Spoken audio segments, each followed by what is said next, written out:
our 2007-2008 tennis year, we had a senior on our team, and her name was Ashley Umscheid, and we were freshmen that year, and so we were coming into it brand new and kind of nervous about everything, but she was always there, and was always there with a smile, and always had kind words to say to us, and never put us down, and always told us that we could do anything if we just put our mind to it. She was a very loving person. She loved laughing. She loved her family. Well, Ashley was just a sweet little girl. We always enjoyed having her at our house. And she just enjoyed talking to you and wanted to get to know you, and she always shared her own experiences too. We had a lot of the same things in common. We both bowling and softball and church activities and things like that, but it was always like I was looking at a younger version of myself, because she was always just, after I had already done something, she was right there behind me wanting to do it too. If you needed to call her on the weekend to talk about anything, even if it wasn't tennis related, she was like your big sister. She was always there. I've got many notes from her that tell me how much she loved me and how much she was always wanting to care for me, and she was sorry when she made me angry, and she just, she learned a lot about life in her young age. She wanted to help other people. She was a helper, and when I would have her play with someone in doubles, that's usually how they played their first match. She was always so wonderful with them. She just stood out. She had this bright personality, and her smile could light up a room. And she got older, and I went off to college. We actually really started to become friends.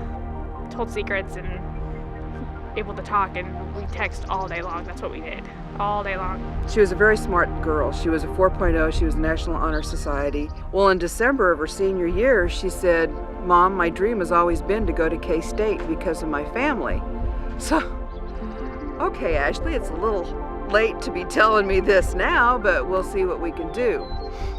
her life was just coming full swing. She was finding out who she was and what she wanted to be in life.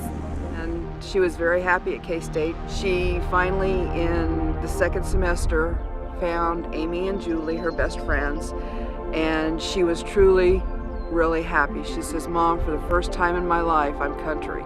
She says, when we were living in Blue Springs and Grain Valley, I always had to be city. And she says, that wasn't me. I didn't fit in there, but she says, I found my spot now.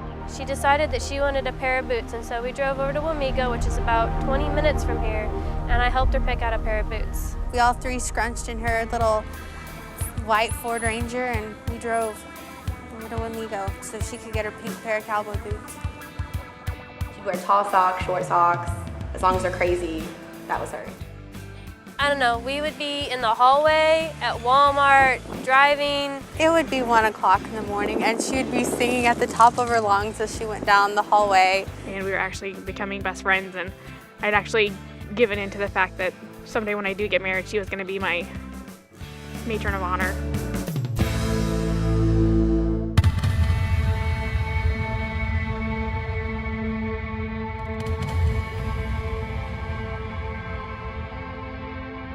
She started the conversation saying, "I can't believe it's already been 9 years. I replied, "I know, I just thought about that like 4 minutes ago." To which she said, "It's so crazy, doesn't seem possible." I just said, "I know." And then she asked me if I was coming up tomorrow, referring to a family reunion we were having. And I just sent back, "Yeah." And she had responded, "K," but I never received it. As the vehicle traveled westbound on K-18 in the left lane, the driver's side tires dropped off the roadway into the median.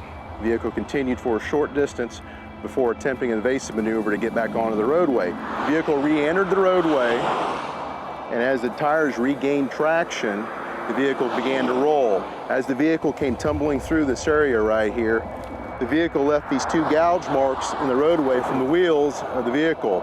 That gives you an idea of how hard of an impact the crash was. The vehicle then continued rolling off the roadway into the ditch back here. The vehicle came to rest in the ditch upside down, facing to the south. The driver of the vehicle came to rest as well, laying in the ditch.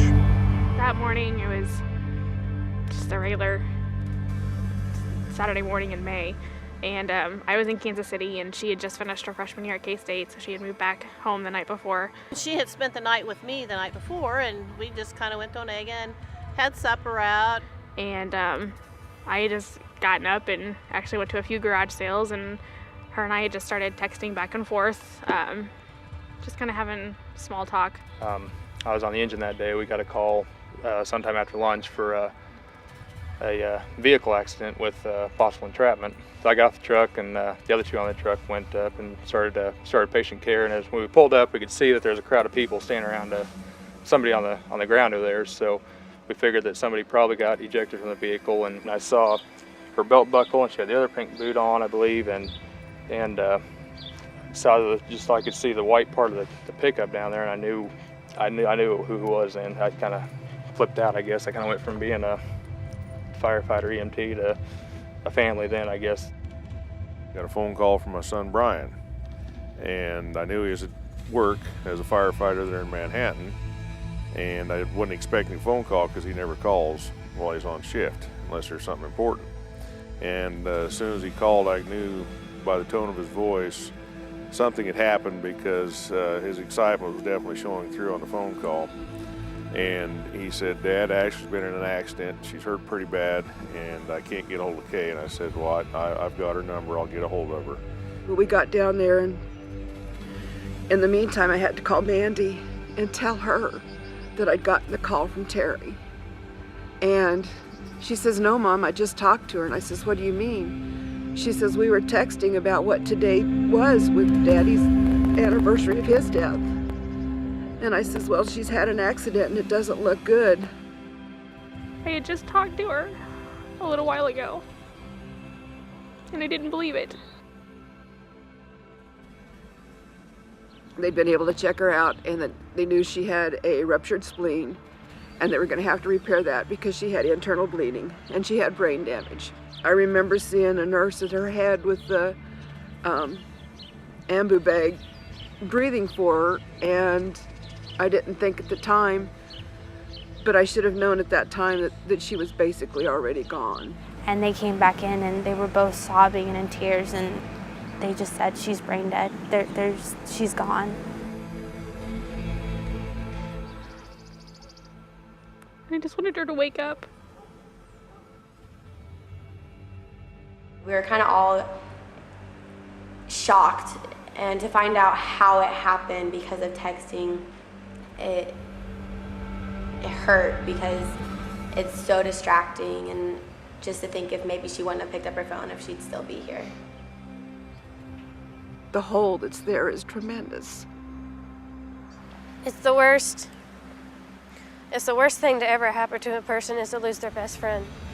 I realize now that your best friend is supposed to speak at your wedding and not speak at your funeral. Ashley was supposed to live with us. In fact, she was supposed to be right down the hall from me. And here's just some pictures of her that remind us of the good times. This is her kind of starting to come out as being country, where she loved to be. So.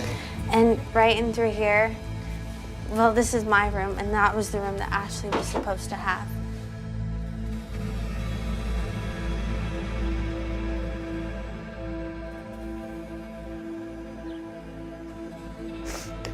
We do have our good times and our laughs, but there's always that hole, the big emptiness.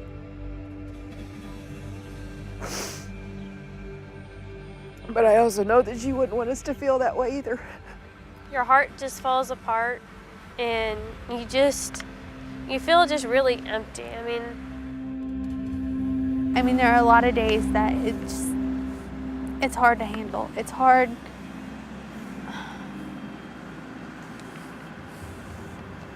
It's just a nightmare. That's the one thing that I believe that she died for, was so that other people would realize how deadly it is to text and drive, and even talk on your cell phone while you're driving. That's one of the reasons why we're getting the word out to people and reliving this each day, is so that other families don't go through this. There's no message out there that's important enough to lose your life over. Pull off to the side of the road if you really have to make a call or to talk, but don't put your family through what we've gone through. You don't know how much it affects your family or how that one text can have such a negative impact.